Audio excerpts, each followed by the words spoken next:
नाजरीन, इस वक्त बड़ी खबर सामने आ रही है। विकास दुबे की बीवी और बेटे को क्लीन चिट दे दिया गया है। कानपुर से अहम खबर आपको इस पूरे मामले पर बता रहे हैं। विकास दुबे की बीवी और बेटे को क्लीन चिट दे दिया गया है। पुलिस ने दोनों को पूछताछ के बाद रिहा किया।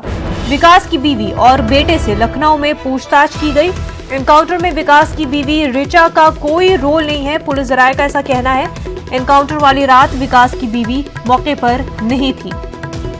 तो विकास दुबे की बीवी और बेटे के साथ पूछताछ हो रही थी। पुलिस ने दोनों को पूछताछ के बाद रिहा कर दिया है। विकास की बीवी और बेटे से लखनऊ में पुलिस पूछताछ कर रही थी। पुलिस राय का कहना है एनकाउंटर में विकास की बीवी ऋचा का कोई रोल नहीं है। एनकाउंटर वाली रात विकास की बीवी मौके पर नहीं थी।